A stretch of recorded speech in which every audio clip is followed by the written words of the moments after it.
All right, good morning.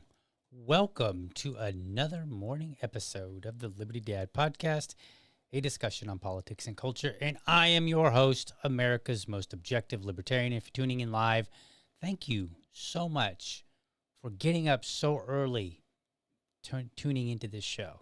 Really appreciate it. I really do. All right, folks, so we're going to talk about the president today. He gave a speech to the UN. And I listened to it. For the most part, it was what you might expect. I don't think there's really all there was a couple things in there that I was like, bro. But most of it, I was just like, yeah, whatever. Yeah, that's what I would kind of expect you to say. Before we get into that, I'm gonna put this up on the screen here. So turns out that Trump had some more to say about Kimmel. So sorry, I was adjusting something here. Let's see let's do this. So he had more to say about Kimmel. So let's take a look, see what he said. So here it is up on the screen. And he says, I can't believe ABC fake news gave Jimmy Kimmel his job back. the White House was told by ABC that his show was canceled. Okay, that's interesting.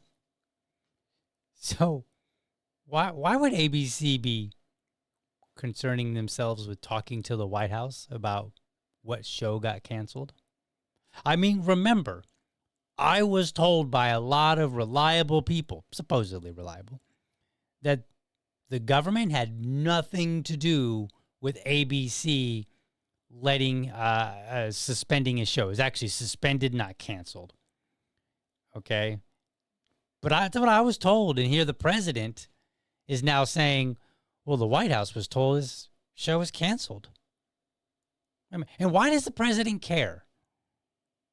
Why is the president not? Why is he spending time worrying about a show that's not even a news show? It's a late night show where he just kind of gives his opinion. It's not a news show. Nobody tunes in and they're like, I wonder what the news is today. This isn't like News at 11 with Jimmy Kimmel. It's not what it is. He's just some sort of entertainer for those who are entertained by him, right? So he says something. He goes on to say something happened between then and now because his audience is gone and his talent was never there. Okay. No, something has been happening over like 10 years. We could go back and look at his ratings, and whether you want to say he's talented or not, that's a judgment call. Okay. Some people see him as talented. Other people, not so much.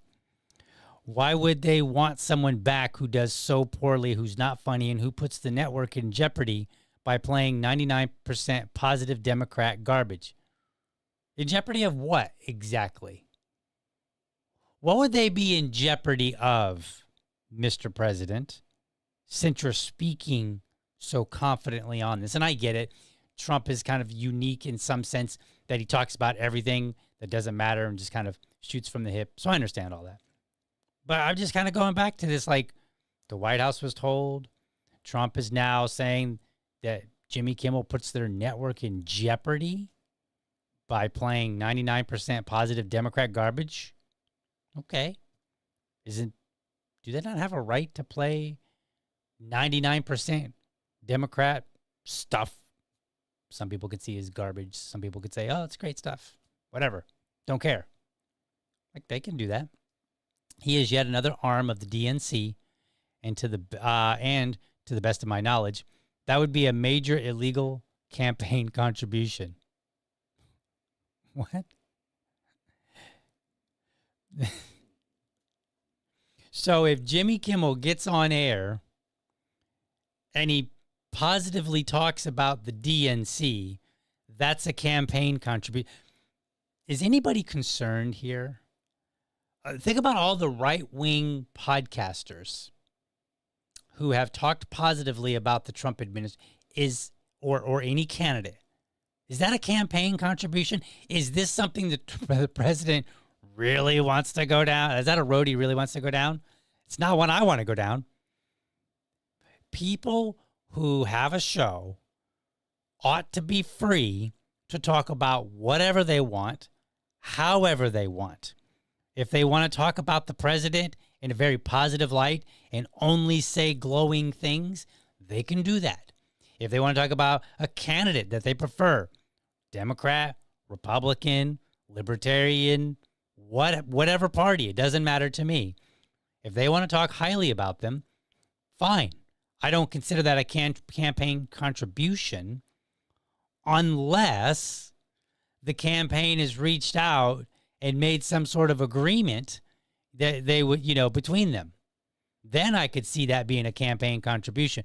But if it's just the host going by whatever perspective, whatever worldview they have, I don't care. That is not a campaign contribution. Somebody needs to rebuke this man. I know it's tough, right? He swallows up all the air in the room, but somebody's got to. Then he goes on, he says, I think we're going to test ABC out on this. Let's see how we do. Last time I went after them, they gave me $16 million. This one sounds more lucrative. A true bunch of losers. Let Jimmy Kimmel rot in his bad ratings. That's kind of weird because he's like, let him rot in his bad ratings, but I'm going to go after him. Okay, well, you're not letting him rot in his ratings. You keep interfering. Hello? Stop interfering. And who cares? Like, we've had this conversation. Jimmy Kimmel has low numbers. Most people don't care about him. Although now, at least we can look at him later. But I would assume, because of the controversy, that his ratings were up last night at least. And I'm not going to get into it today, what he had to say. I haven't even checked it out yet. So we'll check that out. But I'm like, dude, just stop. Stop. This is fundamentally a free speech issue. And if his ratings were so bad, if the market is going to reject him, the president, the chair of the FCC, the White House, their official channels, they don't need to say anything, but they keep saying something. And all the podcasters like Benny Johnson, they can talk highly about him. And then people like me, I can one moment talk highly about something that, the president has done. And then one moment, I'm sorry, we're talking about Jimmy Kimmel. I can criticize Jimmy Kimmel, in the opposite way that Benny Johnson is talking highly about him. And then I could also talk highly about him if I think he's done something well. Or I can just sit back here like I am and just say, I think he has the right to say these things. And I think the people on the right need to get their head out of their rear ends. And they need to say, yes, you can't talk out of both sides of your mouth. You can't in one moment be like, he's so irrelevant, he's not funny, his ratings are down, and then be like, oh my God, do you see what he just said? We got to cancel him. For what? I thought you said he was unimportant and his ratings were down and nobody thought he was funny. Which is it? You're going to cancel a nobody or you're going to cancel a somebody? You can't have both. But I think that's where we need to be with this. So I think the president just needs to, somebody like, I'll say, somebody else, I'll say it, and then you just clip this for the president. Okay? Let me go back to my big screen so that you guys can clip this, and then you can send it to the president.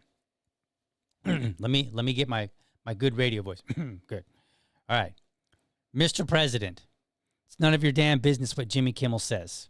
Nobody cares about him. Remember that? He's got terrible talent. He's awful. His ratings stink. You don't need to chime in. So, shut up. Shut up and let Americans work out the First Amendment. That's what I say to you, Mr. President. Okay, so I gave you a little clip there that you guys can have, and you can post that, and you can send it to them. If any of my listeners happen to, anybody in my audience, if you happen to have a direct line to the president, send that. Okay, I just wanted to comment on that. I swear, I really don't want to talk about Jimmy Kimmel. Stop talking about him so that I don't have to kind of say, what is everybody talking about? Oh, great, everybody's talking about Jimmy Kimmel again. We can talk about something else. But whatever seems to be, taking up space in the news, I guess that's, for not always, but in many cases, that's what I'll do. I'll talk about what's taking up space. So quit taking up space there. All right, let's move on. The UN speech. So I'm going to go through this mostly in order that he said it. So again, like I told you a moment ago, his UN speech was, run of the mill in my opinion. Like it's, most of it in there is what you might expect the president to say. But there were a few things that I thought were interesting. So I clipped out about I have about 6 different clips. We're going to play these. It's mostly in order. I am saving one item for the very end, so we'll get to that. So let's start with this very first one. He's talking about 7 wars that he ended. So let's hear about him ending some wars. Likewise, in a period of just 7 months, I have ended 7 unendable wars. They said they were unendable. You're never going to get them solved. Some would go. Who says this? This is weasel words. When somebody's talking and they're like, some people say, who are these some people? Who said all these wars were unendable? I want to know. Because if they're in a position of power, perhaps they shouldn't be. Say, like if the president could come in and end a war that was unendable, then great. That means whoever said it was unendable we need to hold them accountable for being so wildly wrong, right? Like if we're talking about if, we'll get to the 7 wars here in a second. Going for 31 years, 2 of them, 31, think of it, 31 years. One was 36 years. One was 28 years. I ended 7 wars. And in all cases, they were raging with countless thousands of people being killed. That's the nature of a war. So he's like, they were raging and thousands of people were killed, as if like that's unique to a war. No, that's kind of what makes a war, but I'm not going to belabor that point. Okay, so there's been some criticism over that. So here's what the White House put out, just in case you were curious of like which war, because when he was like, I ended 7 wars, I'm going to be honest with you. I was like, there are 7 wars to end, like 7 active wars. You know, now we normally think of wars as like something big and, you know, like Ukraine or the Middle East. So it's not that I guess my question was more like, I didn't realize that there were 7 wars that were going on that were so big they required our attention. Okay, and I'll get to our attention here in a second. But he says, President Trump, president of peace. President Trump ended 7 wars in just 7 months. Cambodia and Thailand, Kosovo and Serbia, the DRC and Rwanda, Pakistan and India, Israel and Iran. But has war really ended with Israel? Will war ever really end in Israel versus whoever? I feel like if you were to say this is an unendable war, that one I might agree with. Because like, how many thousands of years has conflict been going on in the Middle East? Doesn't seem like it's going anywhere anytime soon. Anyway, Egypt and Ethiopia, Armenia and Azerbaijan. Okay, so those are the 7 wars that he claims to have ended. However, and I know I might get in trouble with this, but we're gonna do it anyway. So here is Mehdi Hassan. Now I disagree with him on most everything, and I'm not necessarily saying he is accurate here. I have not dug into these wars, but he comes out and he said Egypt and Ethiopia weren't at war. Okay, so we have to determine, okay, what does war, like what's the definition of war specifically that everybody's agreeing on? And does this apply between Egypt and Ethiopia? He said Kosovo and Serbia weren't at war, which that one I'm pretty confident is actually true. That one ended like in the 90s, as far as because I went to Bosnia. Right, so that was in that area. You know, it was pretty peaceful back when I went, and I haven't heard of any conflict rising up since. I could be wrong. It's a big world, and you know it's hard to keep up with everything. Then he goes on and says Israel attacked Iran with Trump's blessing. That is true. We also attacked Iran. Point that out, Mr. What did he call himself? The president of peace. The president of peace bombed Iran, supposedly to destroy their nuclear capabilities. The president of the DRC says his war isn't over. Okay, so I guess if the president of, I mean, this is something we could fact check. I'm not going to do it right now. But if the president of the DRC says his war is not over, then perhaps we should take his opinion over the president of the United States. You know, like if he's in there and he's like, hey, we're not done yet. Okay, I guess it hasn't ended. So there's that. And then this last comment here, the Prime Minister of India says Trump had nothing to do with his ceasefire with Pakistan.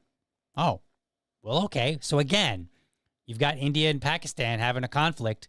And if the president of India, the Prime Minister of India says, yeah, no, Trump had nothing to do with it, then no, Trump doesn't get to say, I helped end 7 wars.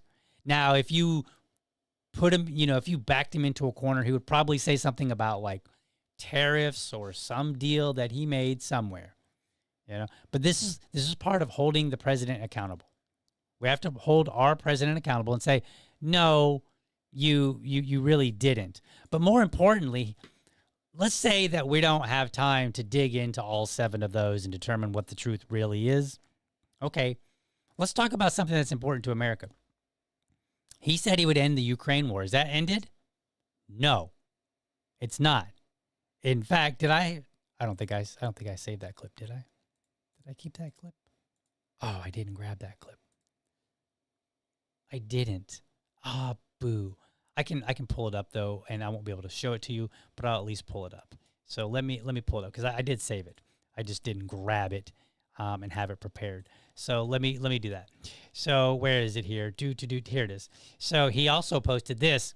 He said, I think Ukraine, I'm not reading the whole thing. I think Ukraine, with the support of the European Union, is in a position to fight and win all of Ukraine back in its original form. That doesn't sound like ending a war. And that's one that he ran on. He promised he would end. He said he would end the war in Ukraine. And now he's like, well, they're in a position to fight and win. Okay, that's not ending a war if you're encouraging them to continue fighting. Now, I will say, if Ukraine chose to keep fighting with Russia, that's Ukraine's business. So I'm not saying they should lay down their arms, because anytime you criticize our involvement with Ukraine, people will go, oh, so you think that that Russia should just get to take over? No, I'm not saying that at all. I'm just saying it's none of our damn business. Okay? If it does become our business, then our business should be to broker peace, to stop the fighting. And I've made this point before. If Ukraine were to say, okay, we will concede this territory to Russia, and Russia will say, that concession works for us, we'll withdraw our troops. If they are willing to accept those terms, and the U.S. can help bring about those terms, but more importantly, if they're willing to accept them, then fine. And then all the people that go, well, Russia shouldn't get rewarded. It's not your point. It's not your land. It's not your land to talk about. I just say we shouldn't be involved, and any involvement that we do have should be to broker peace. And whatever terms they're willing to accept is what they're willing to accept, period. And if Ukraine says, nope, we're not willing to accept any of these terms, we'll keep fighting, fine. Not with American dollars, not with American support necessarily, okay, at least from the government. Now, if Americans wanted to go over there and, Doctors Without Borders, or Americans wanted to go over and, take their weapons and go, or, go take up arms and go help them fight, then you're more than welcome to do that. So that's where I stand on that. Then he goes on and he says, Ukraine would be able to take back their country in its original form, and who knows, maybe even go further than that. Wait, what? Further? Okay, so Russia invades Ukraine. Wrong, by the way, just because everybody's all like, do you condemn Russia? Yes. Thought it was kind of a given. I didn't think I had to lay out every single point for you people. So Russia it illegally, immorally invades Ukraine. Ukraine starts fighting back. They get assistance from the United States. President Trump comes along and he's like, I'm going to end the war. He doesn't end the war. Then he says, hey, you should be able to, with some help from Europe, you'll be able to fight and take your land back that Russia's trying to take. Okay, whatever. And then he goes on, he says, who knows, maybe you could even go further than that.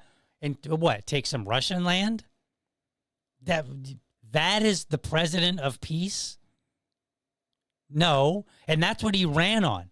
Forget all these 7 wars that nobody even heard about. Yes, some people might have heard, but for the most part, we weren't talking about them. Nobody was talking about the DRC and Rwanda. We weren't having that conversation, or Kosovo and Serbia. Those were in the small corners of the news. And then he goes on, he says, we will continue to supply weapons to NATO for NATO to do what they want with them. Good luck. Oh, okay, so we're basically still going to support Ukraine. It's like under the table. He's like, hey, Europe and NATO, you guys should be able to handle Ukraine. By the way, we'll give assistance to NATO. Oh, okay. And then he can later claim hey, we're no longer involved with Ukraine. Right. Oh my goodness. We need to hold him accountable. That was he's completely wrong on that. All right. So there you go. There's his issue on wars. He claims to be a president of peace, because he allegedly claims to have ended 7 wars that are easily disputed. And then he doesn't really even talk about the wars that Americans have been talking about, which is the Ukraine war, and then the conflict. I wouldn't really call it a full-on war per se, but a conflict between Israel and Palestine. Like, he doesn't even, like, what's going on there? Have we resolved that issue? Those are the 2 issues that Americans really care about. Those are the ones that Americans argue about over the dinner table. So how about you talk about those before you parade around about being the president of peace? I keep wanting to say Prince of Peace, so if I say that by accident, I apologize to my religious audience. It's not intentional. It just, Prince of Peace, President of Peace. Nobody says President of Peace. Like, that's just not a phrase. Anyway, let's go to the next clip here. So this next clip is he's basically talking about nationalism. That's basically what it is. So let's check that out. What makes the world so beautiful is that each country is unique. But to stay this way, every sovereign nation must have the right to control their own borders. You have the right to control your borders, as we do now, and to limit the sheer numbers of migrants entering their countries and paid for by the people of that nation that were there and that built that particular nation at the time. They put their blood, sweat, tears, money into that country, and now they're being ruined. Proud nations must be allowed to protect their communities and prevent their societies from being overwhelmed by people they have never seen before, with different customs, religions, with different everything. I like how he's like, they've never seen before.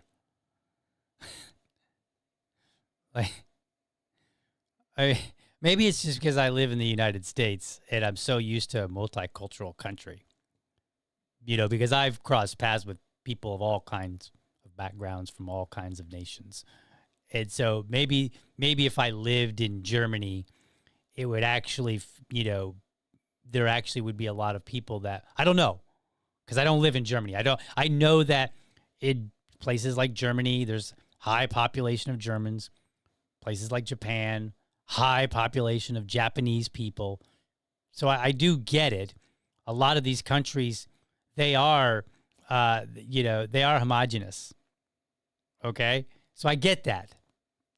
It's just, it's kind of weird to hear that, because at this point in time, it does seem that there's significant travel between countries, movement, and so it seems like a little bit weird just to say the phrase, like, you've probably never seen this person, this kind of a person before. As if some British person is like, wow, an Indian I've never met, like, it just seems kind of weird.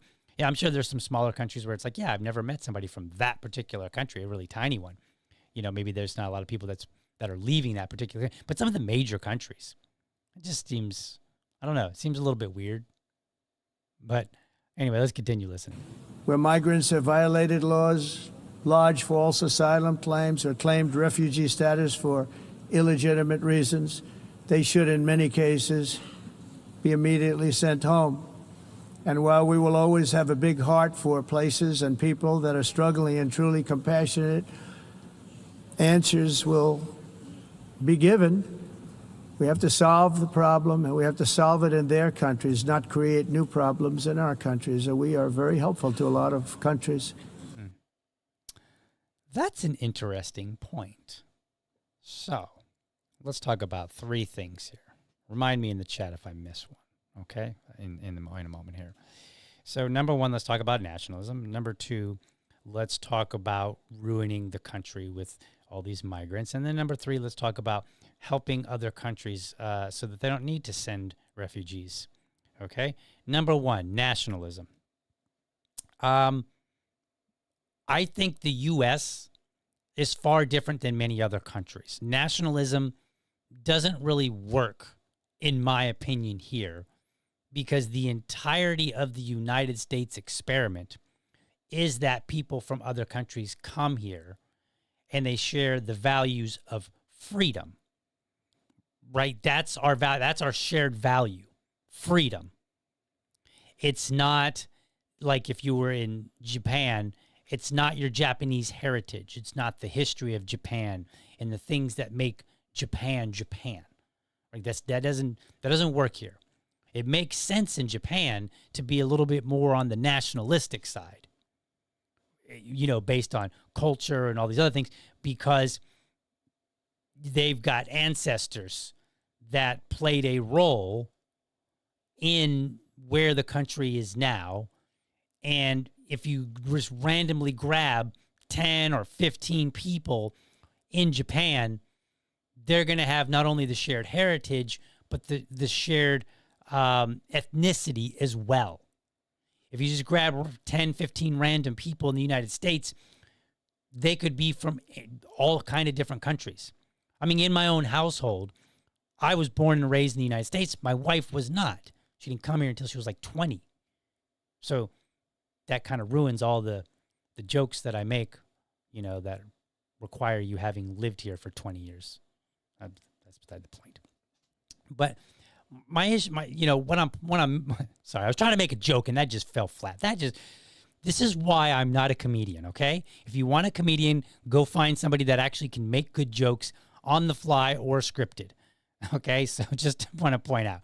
I just want to point out that I know that I just made a terrible joke. It didn't work. It fell flat, wah, wah, whatever. Okay, so we have a difference in this country that other countries, a lot of these European countries, a lot of countries in general are unique in that they're largely made up of the same people ethnically. And their history is shared, along ethnic lines, cultural lines. So I do agree in that particular sense. It's good. The nationalism, if you will, here in the United States is not going to be about ethnicity. It's going to be unrelated to ethnicity because we have so many ethnicities here, and so many people went into building. So it's here. The shared culture should primarily be around freedom. The most expansive amount of freedom possible. That's what ours should be. So there's that point. What else did I say? I said nationalism. Then I said, all the problems that they're having. So a lot of people will point out and they're like, oh, it's the outsiders. They're coming in and they're ruining our country.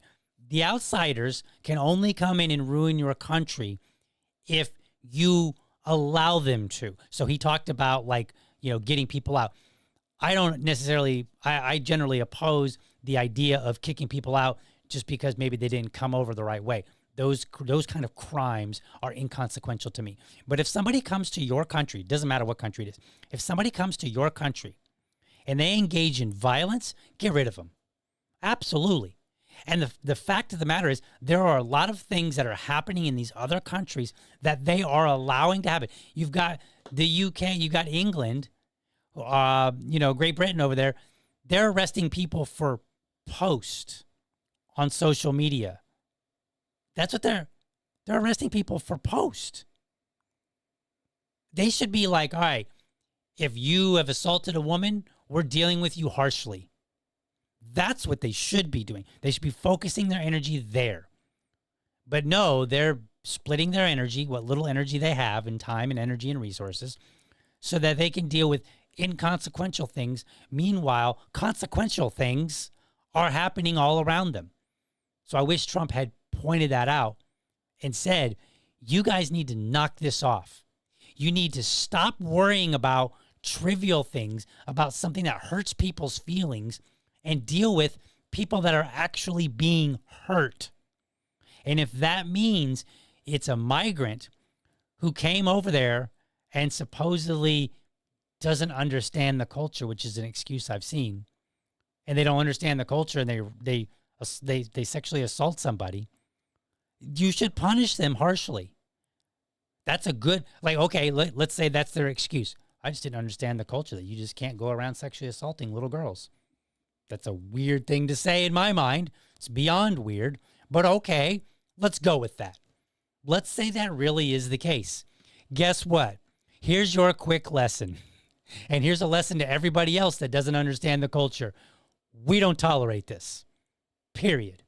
We'll give you your due process, and then we're going to punish the hell out of you. Right? I'm okay with that. That's not happening. And I wish he would have said that. And then the last thing was, he was talking about, basically not, helping out other nations so that they don't feel the need to send their people to us, or their people don't feel the need to travel to some other country. I know one way that we could do that. Stop meddling in other countries' affairs.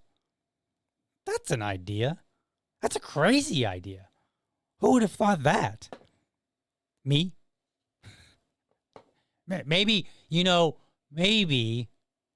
since we never really did get the libertarian in the cabinet, maybe the president ought to bring me on board in his cabinet so I could be an advisor and I could read his speech and go, I think you could improve some ways here. Hint, hint, they're libertarian ideas, but they're also just flat out good ideas. One good idea would be to tell people, other countries, or our own country, stop meddling in the affairs of other people so that these countries can build themselves up, they can sustain themselves, and then we can move forward, and you don't have to have all these refugees coming in, right? Why does a refugee come in? In part, because you have countries that are in conflict or are meddling in other countries. In part. Not entirely. I mean, there are situations where, their country's leaders are screwing the countries up and they're causing, people to want to leave. That's an entirely different matter. But he didn't really address any of that. I wish he would have. By the way, I'm going to check out the comments here and bring them in as we're going along. That way it'll make a little bit more sense, since we're talking about multiple topics that Trump brushed upon or touched upon while he was giving his speech. So let me just go here and grab a quick comment. Let's see. I think this is a comment on the show title. POTUS has been missing way more than having hits lately. Yes, I think so. I think he's been a lot more misses, a lot fewer hits. I wish he would go back to that first month where it was kind of making me like, wow, I guess he is delivering on some good stuff. But now he's not. So good point there. Joe says, I'll end the war in Ukraine day one. Also Trump, 8 months later. NATO and Europe should escalate the war. That's exactly correct. That's exactly what is happening. He is telling us one thing. And look, if he doesn't end the war day one, or if he didn't, I'm not going to hammer at him. I know it's a campaign promise.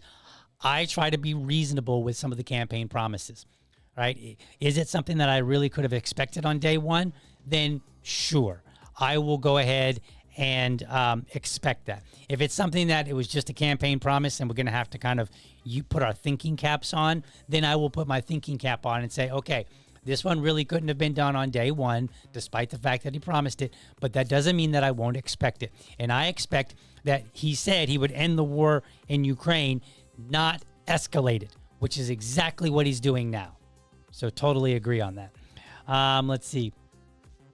The Joe also says, sadly, half the population will cite this as Trump ending 7 wars. Besides, why is the United States president involved in foreign government wars, especially an America First president? Great point. He should not be involved at all.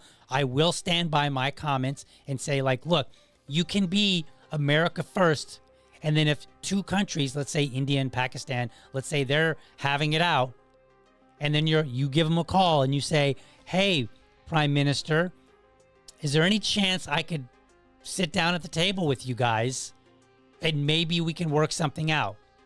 And if their two leaders are willing to sit at the table and potentially allow him to broker a peace deal, I'm okay with that. And I think that still fits within America First, right? As long as you are literally putting America first and you are not getting us involved in a way where it's no longer America First. So like giving aid to Ukraine, that's not America First, because that's taking resources from America. Sitting down and having a conversation with Putin and Zelensky, I don't think that disrupts America First. Like, that's kind of the whole point of being, a national leader on the global scale and saying, okay, there is room to have a conversation.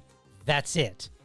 And then he can come back and say, all right, we're back to America first. I tried to have a conversation. I tried to give them some ideas, some, point them in some directions. They both were refusing or whatever. And so I'm done. I did what I could. That would be America first, in my opinion. So you're absolutely correct. All right, let's get on to this. Let's get on to the next one here, and we will go to, let's see, where's my videos? There we go.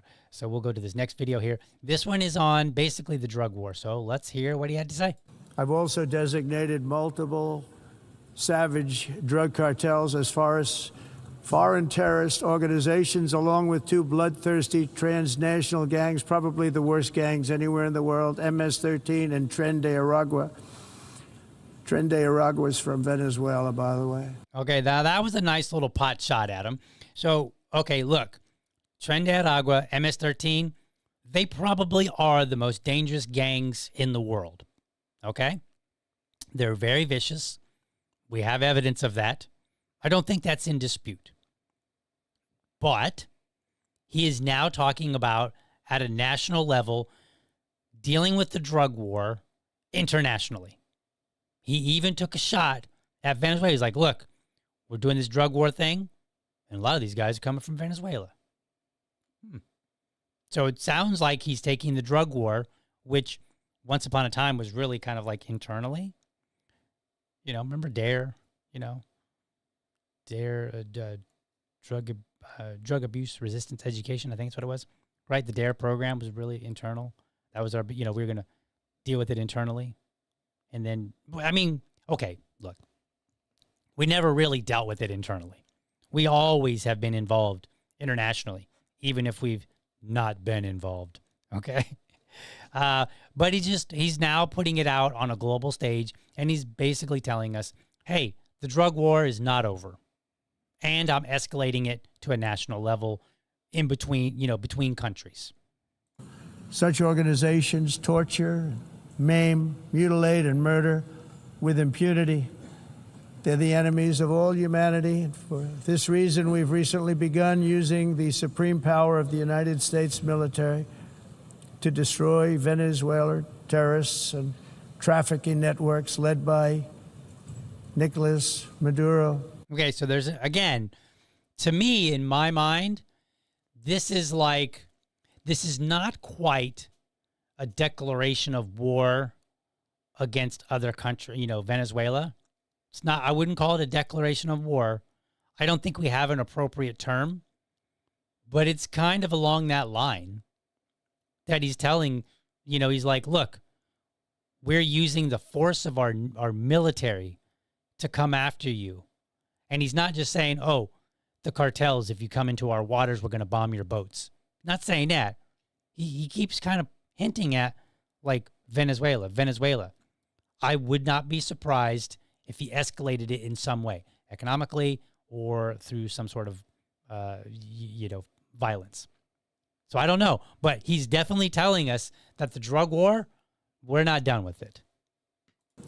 To every terrorist thug smuggling poisonous drugs into the United States of America, please be warned that we will blow you out of existence. That's what we're doing. We have no choice. Can't let it happen. They're destroying. I believe we lost 300,000 people last year to drugs, 300,000. Fentanyl and other drugs. Each boat that we sink carries drugs that would kill more than 25,000 Americans. We will not let that happen. That sounds nice, but again, and if he brought me on, like I said, as the actual libertarian in the cabinet, I'm pretty sure we would be at odds with this and I would lose, okay? Because he seems pretty intent on having this drug war and mixing it with the powers that he doesn't have to attack people outside of this country that we're not at war with. Okay? I like every boat that he bombs, I see it as illegal. Unless that boat is actively attacking the United States. If they're actively attacking the United States, fine. Bomb them out of existence. If they're just on a path supposedly to the United States, but going in a different direction in 1,700 miles, in the opposite direction. Not that that ever happened. But if that's the case, then bombing them out of the water, that is, as far as I'm concerned, a war crime. That is an act of war. He's basically, without saying it, declaring war on the country from which those people come from. And he keeps pointing out, he's like Venezuela, Nicolas Maduro. So I think that's a problem. But I think the bigger problem is that we're still not addressing the drug war in the way that we should. The libertarian answer is that we end the drug war by simply decriminalizing all drugs. That doesn't mean, this is not libertarians saying we'll just step over dead bodies, because all these crackheads, smoked so much crack they just fell over and died. And too bad, it was their body to do that with. It's not what we're saying. What we're saying is drugs are bad, okay? And the government doesn't belong criminalizing a problem that is rightly seen as a health problem. Let's shift our efforts away from punishment to dealing with a medical problem. If you are abusing drugs or you're using drugs in any way that kills you, that harms your family, you are abusing drugs. You need help. You need whatever therapy, medical assistance, whatever. That's what you need. There are plenty of people in this country who utilize primarily marijuana quite safely without any problems. Okay? And I would assume that there are probably some other drugs that people occasionally use recreationally, and it doesn't cause them any problems. I mean, how many people go to a rave and they have some ecstasy, or maybe they're in Hollywood and they do a little bit of cocaine. Now, yes, people do get addicted to these things. I'm not saying that. But that's the point is, when it's out in the open, when people are free to do these things, they are also free, and it's more easy to find them and get them the help that they need. So that would be the answer to the drug war. And then once it's decriminalized, well then, when everybody, like you ruin the black market by decriminalizing it. You want to stop the drugs from coming over here? Make it easier for people to get the drugs. The demand is still there. Like, you killed off the supply, but the demand is still there. So that means somebody's going to just fill in that hole in the supply that you made by bombing a boat. All you've done is disrupt the supply temporarily. You didn't do anything about the demand. And so that's where libertarian ideas are going to be different. We're going to say, hey, in this particular case, what you're going to want to do is deal with the demand. Deal with that so that the demand would either be lower, or at least the demand would be met with a safe supply. Imagine how great it would be if nobody had to worry about their marijuana being laced with something. And this is not a new thing. When I was a kid, there was always the talk about, knowing where you got your joint from because it might be laced with something. Okay? So this is not a new thing. So anyway, he said that about the drug war. Let's move on. I don't see any comments here to address on that. So let's move on and talk about green energy, which is what he also mentioned. So let's go to the next clip here. And I'm telling you that if you don't get away from the green energy scam, your country is going to fail. And if you don't stop people that you've never seen before, that you have nothing in common with, your country is going to fail. I'm the president of the United States, but I worry about Europe. I love Europe. I love the people of Europe. And I hate to see it being devastated by energy and immigration. Okay, so let's pause here. I think that's a fair comment that he made. He's like, I'm the president of the United States, but I worry about Europe. I'm okay with that. In fact, I think it's a good thing to look across the Atlantic and be like, yo, you guys okay over there? Like, do you need to have a sit down? Do you want some ideas on how to potentially resolve this? I don't mind the president doing that. And I'm glad that he said, look, I'm the president of the United States, but I worry. That doesn't sound like world police to me. I mean, that's really what we end up doing. But that comment, I think, is appropriate if we would only back it up in that same manner, if we would only act in the same manner as that was said. Now, as far as he's talking about, he's kind of combining two things here. I want to focus more on the green energy. He called it a scam. I think it is a scam in the way that it's playing out. I don't have a problem with green energy, but I think the market can determine what's going to be the most effective, most cost efficient, and what people actually want.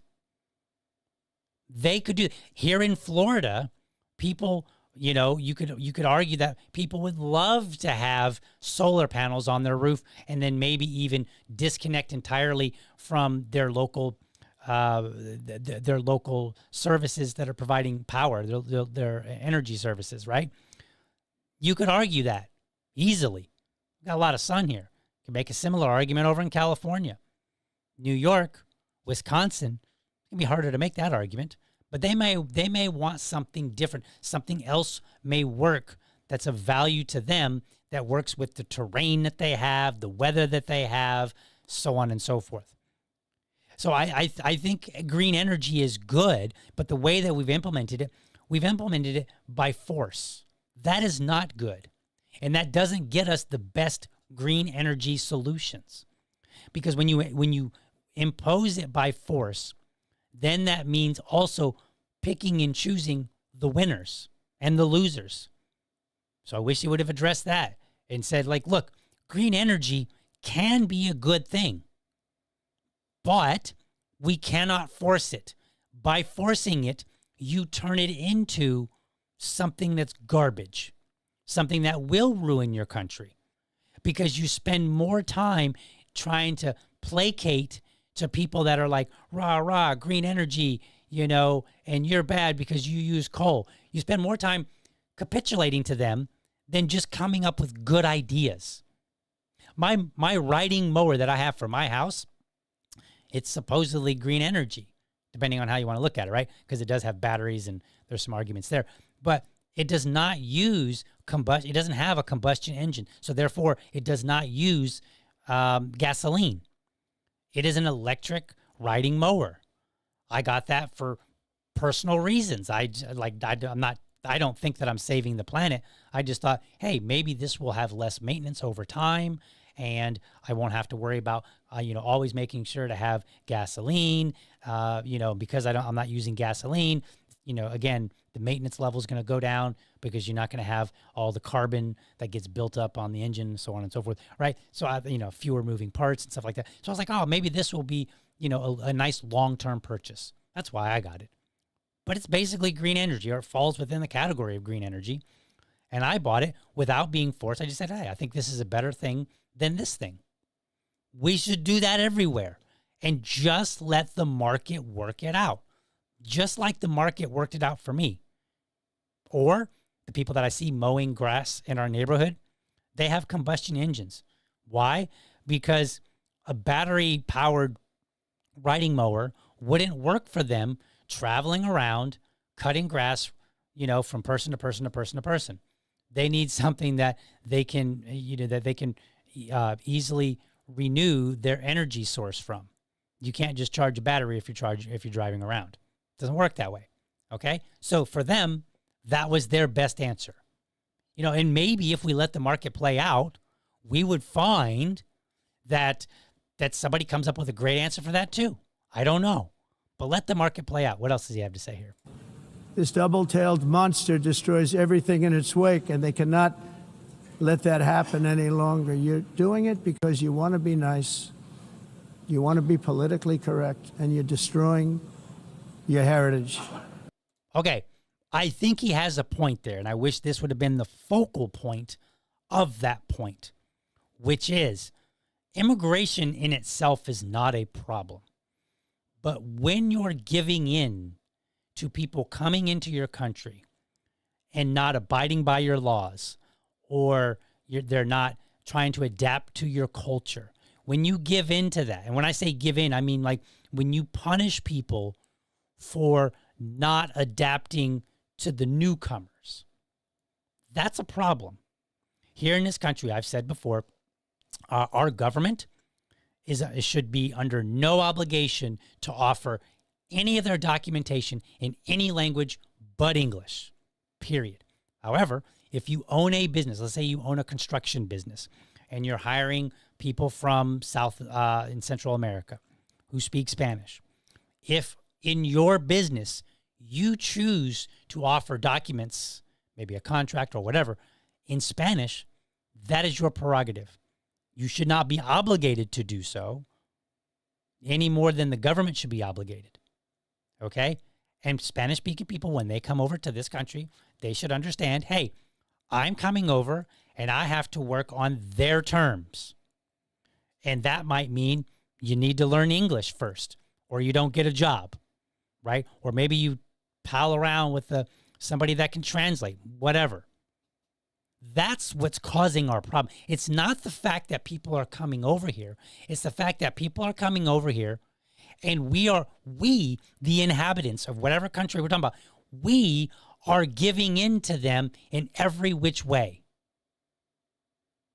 We're not punishing them for their crime. Like, in my opinion, and this isn't really so much here in the United States, but from the stories that I'm seeing, they're putting, like I said, they're putting more effort to punishing their own citizens for dumb crimes rather than saying that's not the best use of our resources. We need to go after the handful of migrants that are coming over here and damaging the country, not by virtue of being here, but by the actions that they commit.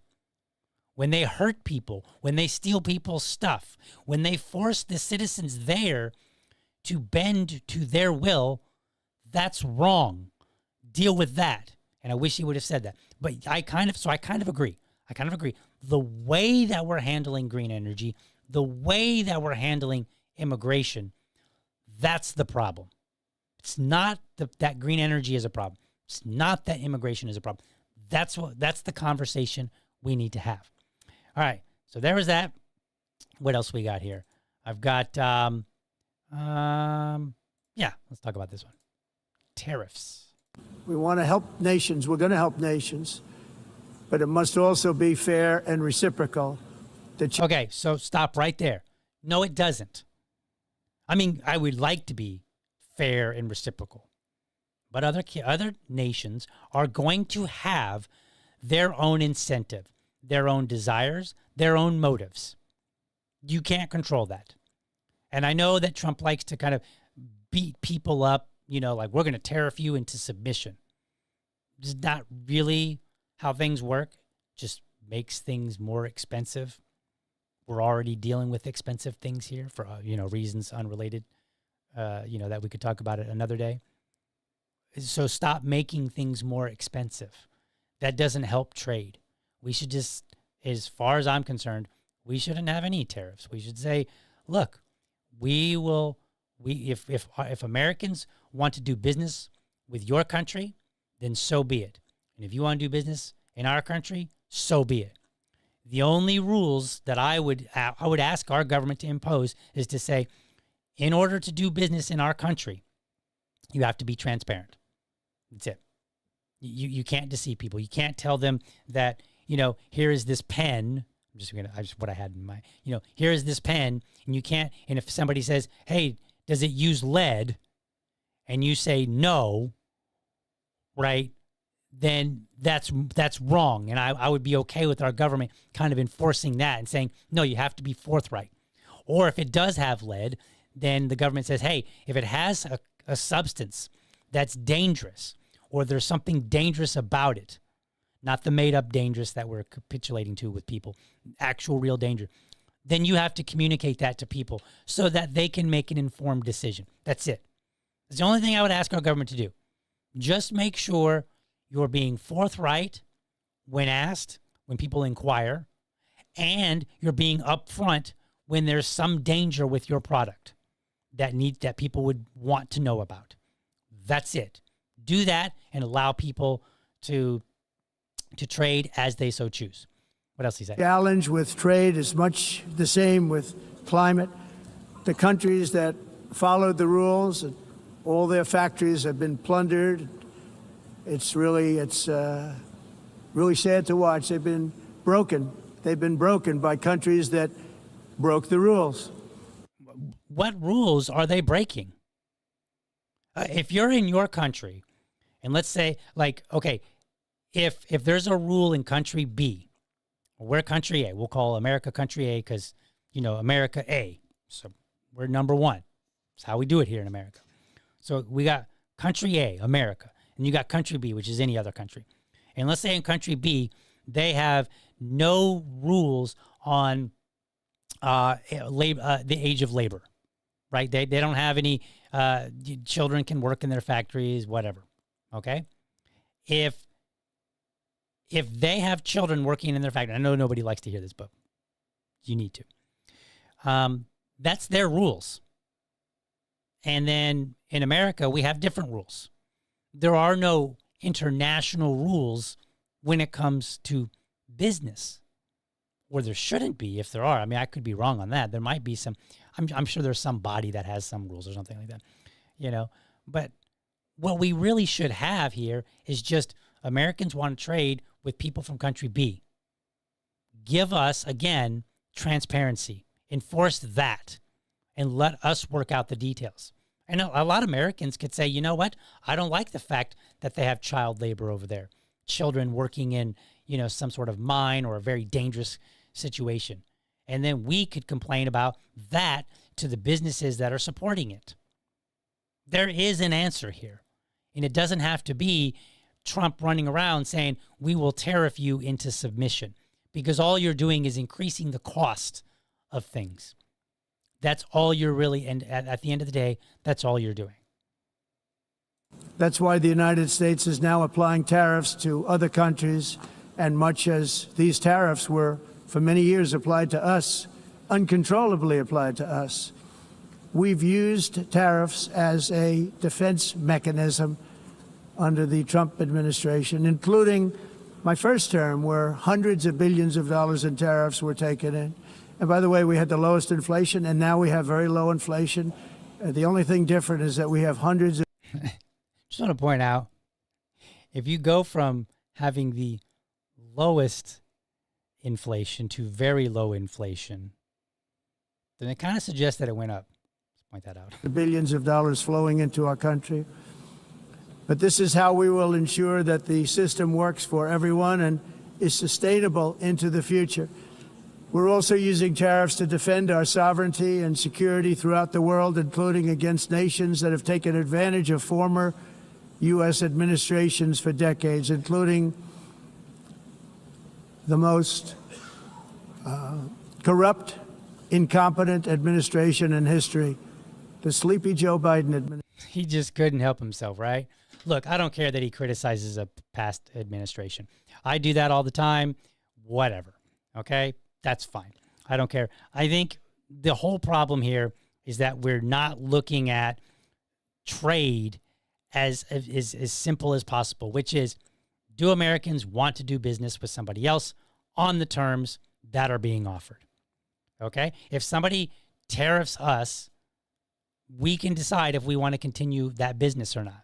Do we want to deal with that? Is it worth it? We can decide that. We don't need the government to come in and go, hey, that's not fair. You need to make this play. Because all they're doing is they're finding an excuse to meddle within the market. When you meddle in the market, you distort it.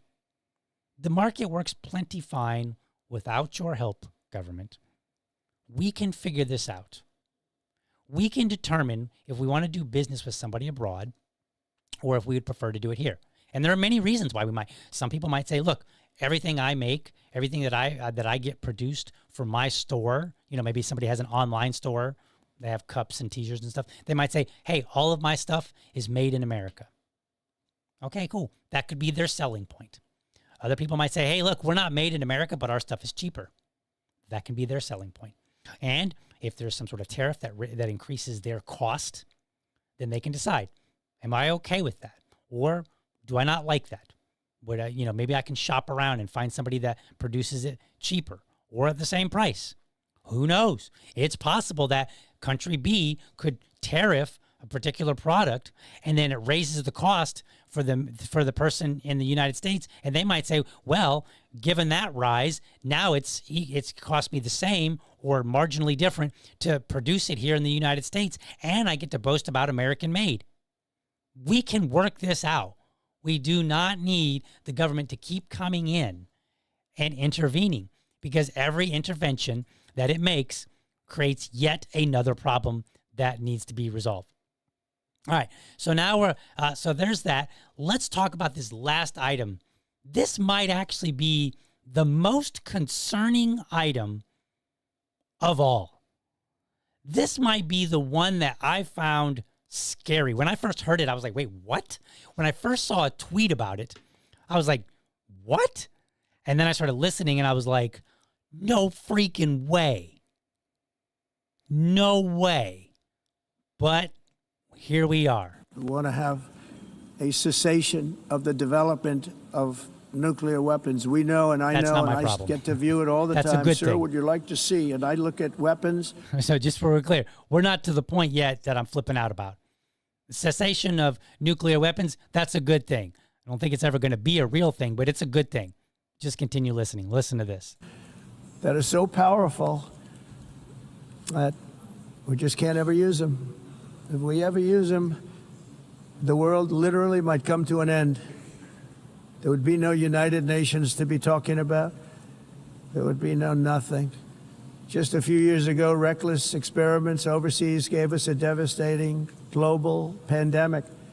Yet despite that worldwide catastrophe, many countries are continuing extremely risky research into bioweapons and man-made pathogens. Okay, I'm okay with this, right? Like, that is a problem.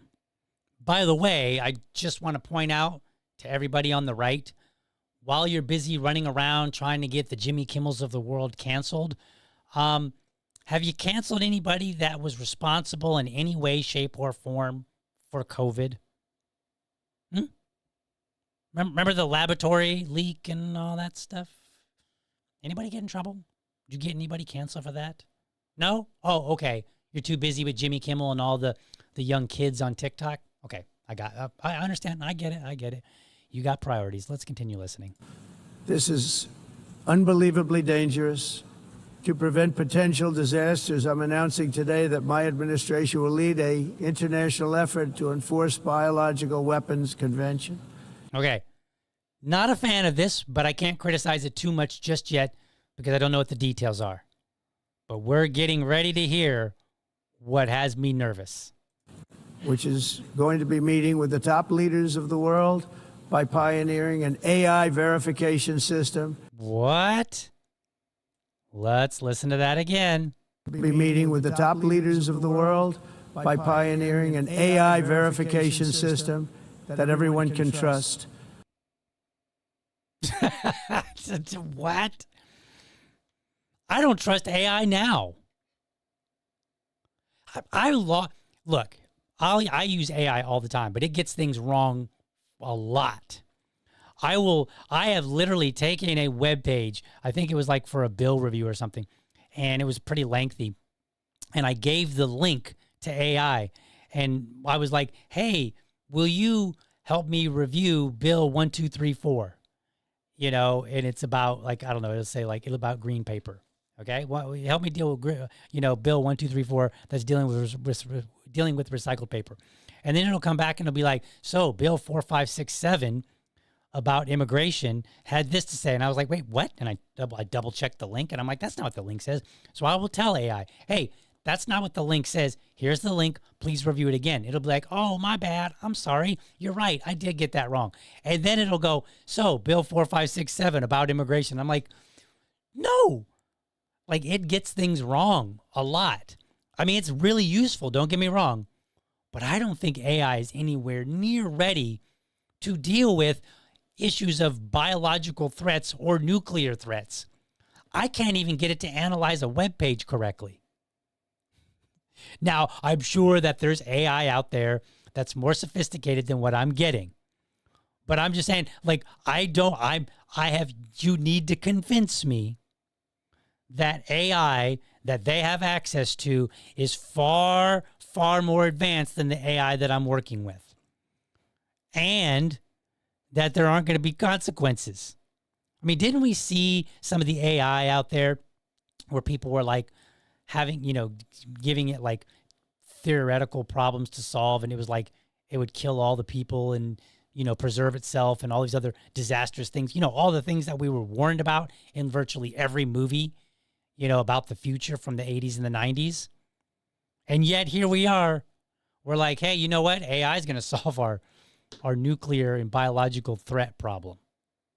You know what we could do that doesn't require AI? Be honest about what we're doing. Put it all out there. Stop doing it. That could be useful. This is crazy. Hopefully the UN can play a constructive role, and it will also be one of the early projects under AI. Let's see how good it is, because a lot of people are saying it could be. Oh, wait. This is so comforting, Mr. President. Let's see how good it really is. What if it's not really good? And what if we end up like really in a catastrophic situation? And we go back, we're like, I guess it wasn't that good. I thought it had more potential than it did. Oops, my bad. This is insane. One of the great things ever, but it also can be dangerous, but it can be put to tremendous use and tremendous good, and this would be an example of that. This is insane. He's like, it could be put to tremendous use, tremendous good. So AI boss here says, prompt life, prompts matter. Maybe that's what it is. Here's the case. When we get our AI that's going to help us resolve nuclear threats and biological threats that we're creating, once we get it, it's just a matter of prompting it, right? If we just got to get the right person to make the right prompts, and then we're going to have a world that's far safer. And who knows? Maybe along the way we'll find out that it wasn't really so great because we just couldn't get the prompts right. Maybe that's it. This is insane, folks. That to me was the talking point that we should be having. We can argue about all the rest, but all the rest were going to be said one way or another, right? Even if we didn't have AI, we're going to be talking about all the rest of those. Okay. But I think that is the biggest concern to me of his speech, is that he wants to implement AI. And I'm not even sure how AI is going to, what's AI going to do? Is it going to control how we use, what decisions what things we're allowed to do? Is that it? Because that's like super scary. If in any way AI is going to control what countries can do, like that would be, I don't think you could get any scarier than that. I don't think that's where he's going, but he hasn't really told us, so I don't know. But he definitely wasn't reassuring about like, we'll give it a shot and see if this works out. Thanks, buddy. Meanwhile, I'm over here prompting AI, trying to get a picture. Like, people are making these Bigfoot videos that are just fabulous and amazing. And they're really these AI videos. And then I'm trying to get a picture, and my picture is like jacked up, and I'll spend an hour just to get a single picture. Like, I don't know. Like, I'm just not convinced that AI is there yet. And even if it was there, I'm not convinced that it's a good idea. I think this is an objectively bad idea. But I'll have to hear the details so that I know how bad of an idea it is. Or maybe, because I am the most objective libertarian in America, maybe I'll see something and I'll go, wow, okay, I'm surprised. And I didn't expect this. And this is, in fact, a good idea. But I doubt it. But the door is open for that. Now, I want to take one more swipe at the president here, because if you remember earlier on in this episode, he said this. He goes, I can't believe ABC fake news gave Jimmy Kimmel his job back, right? And we're not going to talk about Jimmy Kimmel, but he's calling ABC fake news. I don't know if anybody noticed over here, down in the lower, it's in the lower right hand of my screen, it says ABC. So none of this was real. He gave no speech whatsoever at the UN or to the UN, because ABC reported it, and why that can't possibly be true. They're fake news. So none of that was real. This whole podcast was entirely fabricated. The FCC should come down hard on me for presenting to my audience something that didn't even happen. Just want to point that out. All right, let's see. Any last comments here? Terminator, anyone? Right? I use ChatGPT to write my prompts. That's a game changer. I do the same thing sometimes. Sometimes I will go to AI and I will say, I want to create a picture that looks kind of like this. Can you help me write a prompt for it? And so then I use AI to write my prompt, and then I look at what it's written, and then that helps generate, oh, okay, actually I want to change this. Oh, I want to change this. Oh, let me add this. So I actually use it to help me. I prompt to help me write a prompt to help me create pictures and some other things.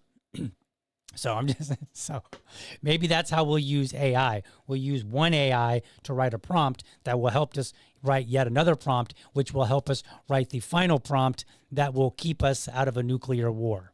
Maybe that's what's going on. If it was even a real thing, but as we saw, I used ABC News. Totally can't trust it. They're completely fake news. So there's that. Folks, it's been real. I enjoyed you guys being here today. But for now, I've got to get out of here. Make sure that you support this show. Go down into the show notes. Get your 10% discount from Black Guns Matter. There's a link there. There's a referral link. You can use that. Get you right there. Buy something. Help support Maj. Help support this show.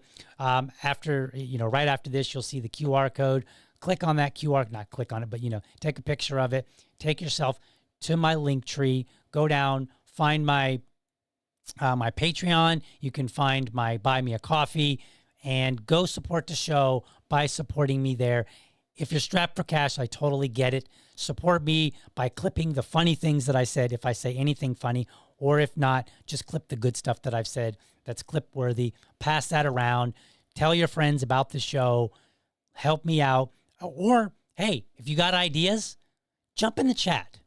Jump in the chat and say, while I was watching you, I like this, I don't like this. I've got an idea. Here's a way that I think would help you improve the show.